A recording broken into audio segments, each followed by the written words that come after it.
수강생 여러분 안녕하세요. 한국의 사회정책 강의를 맡은 김도영입니다. 이 강의의 목표는 한국의 사회정책을 경제학적, 역사적 관점에서 설명하는 것입니다. 사회복지정책 혹은 간단히 사회정책은 사회보험, 공적부조, 사회서비스를 아울러 일컫는 말입니다. 이 강의에서 우리는 사회보험에 초점을 맞출 것입니다. 사회보험을 자세히 다루는 이유는 그것이 현대 사회복지정책의 근간이기 때문입니다. 우선 사회보험이 무엇인지부터 간단히 설명드리겠습니다. 사회보험은 다양한 종류의 당연가입보험의 통칭입니다. 다수의 선진국에서 노령보험, 건강보험, 실업보험, 산업재해 보상보험 등이 사회보험 형태로 운영됩니다. 또한 노령보험에는 장애 발생 위험에 대한 보장, 조기 사망 위험에 대한 유족들에 대한 보장이 결합되어 있는 경우가 많이 있습니다. 우리는 관행에 따라서 노령, 유족, 장애연금을 노령보험 또는 노령연금으로 줄여 부를 것입니다. 사회보험은 말 그대로 일종의 보험입니다. 하지만 시장에서 거래되는 사적 보험과는 다릅니다. 민간보험은 가입 여부가 소비자의 선택에 달려 있습니다. 반면 사회보험 가입은 개인의 선택에 맡겨지지 않고 법률에 의해 강제됩니다. 법률이 정하는 사회보험 적용 대상자가 사회보험에 가입하지 않는 것, 즉 보험료를 납부하지 않는 것은 위법인 셈입니다. 이러한 법적인 가입 의무는 일반적으로 노동자 그리고 사용자 모두에게 적용됩니다. 각각의 사회보험은 차차 배우도록 하고 사회보험의 일반적인 특징을 살펴보겠습니다. 사회보험은 몇 가지 측면에서 공적 부조와 구분됩니다. 공적 부조란 개인 간 자원의 이전입니다. 이를테면 정부가 비교적 여유가 있는 시민들로부터 세금을 걷어서 그것을 빈민에게 나눠주는 것입니다. 빈민 구호 프로그램은 대표적인 공적 부조 제도입니다. 예를 들면 17세기 영국의 구빈제도, 오늘날 미국의 푸드스탬프, 한국의 기초생활보장제도 등이 있습니다. 공적 부조가 개인 간 자원 이전이라면 사회보험은 개인의 다른 상태 간 자원 이전입니다. 내년에 자신의 건강 상태가 어떨지 생각해 봅시다. 이를 단순화하면 두 가지 아주 다른 상태를 상정할 수 있습니다.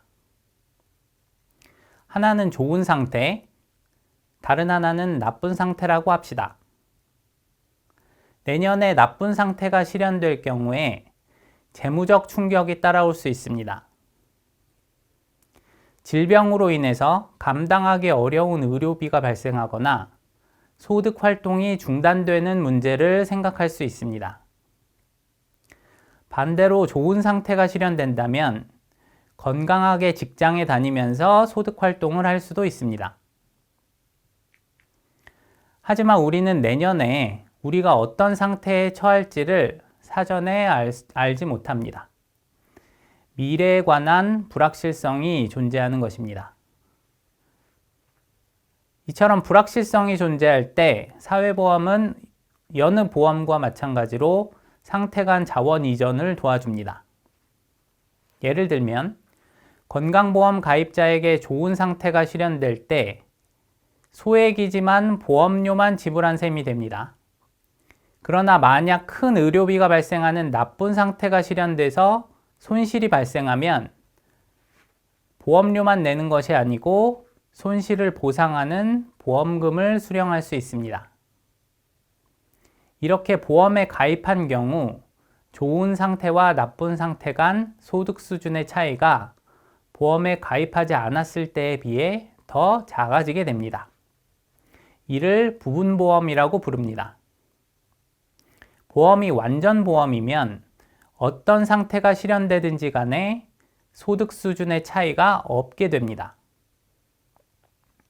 그리고 보통 그러하듯이 개인이 위험 기피적이라면 상태 간 소득의 차이가 없는 완전보험을 더 선호합니다.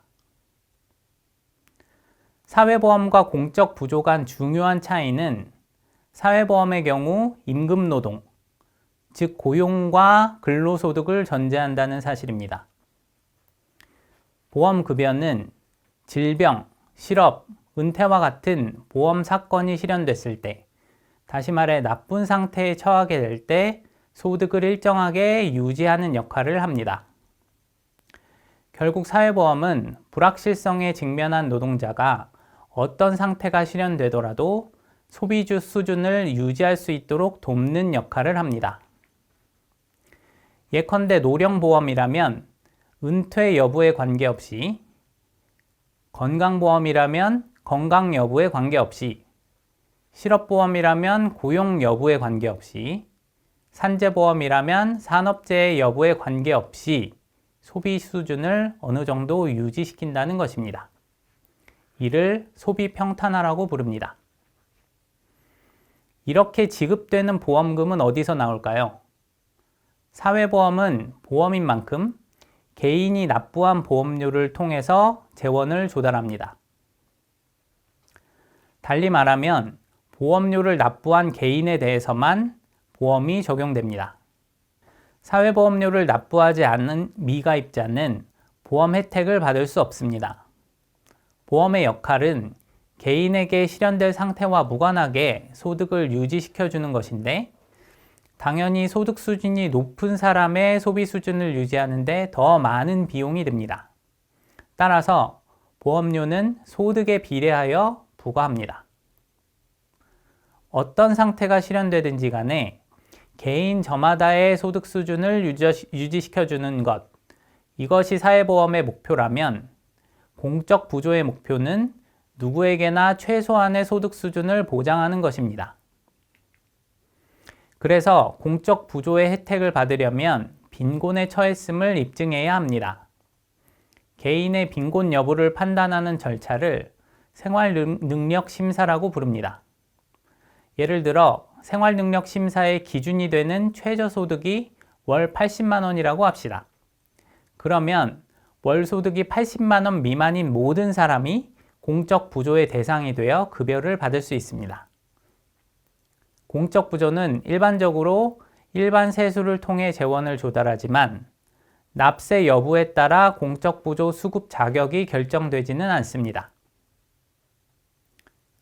세금을 통해 특정 인구에 대해서만 적용되는 공적 부조와 달리 사회보험은 노동자의 보험료로 운영이 되고 생활능력 심사가 아닌 보험료 납부 이력에 근거해서 수급권이 결정되고 고소득자를 포함한 인구 전체에 적용됩니다.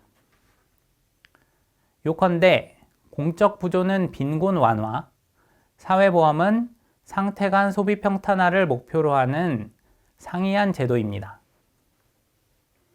19세기까지 대다수 국가들은 빈곤 완화를 위해 오직 공적 부조 제도에 의존해 왔습니다. 19세기 말 20세기 초 당연가입 보험제도가 속속 등장했고 사회보험은 2차 대전을 거치면서 그 규모가 증대되었을 뿐 아니라 제도가 전 세계적으로 확산되었습니다. 그런 의미에서 지난 20세기 공공부문의 가장 큰 변화는 사회보험 국가의 탄생과 성장입니다. 그림은 20세기 말 국가별 국내 총생산 대비 사회보험 지출 비중을 나타냅니다. 가로축은 구매력 평가 1인당 GDP로서 물가 수준을 조정한 1인당 실질 소득 수준을 나타냅니다. 그림의 우측 상단을 보시면 1인당 소득이 높은 국가들의 사회보험 지출 수준은 국내 총생산의 15%에서 35%에 이르는 것을 볼 수 있습니다. 나중에 자세히 다루겠지만 한국은 적립식 노령보험을 채택했고 시행도 지연되었습니다. 그래서 1인당 소득 수준에 비해 비교적 사회보험 지출 수준이 낮은 것을 볼 수 있습니다.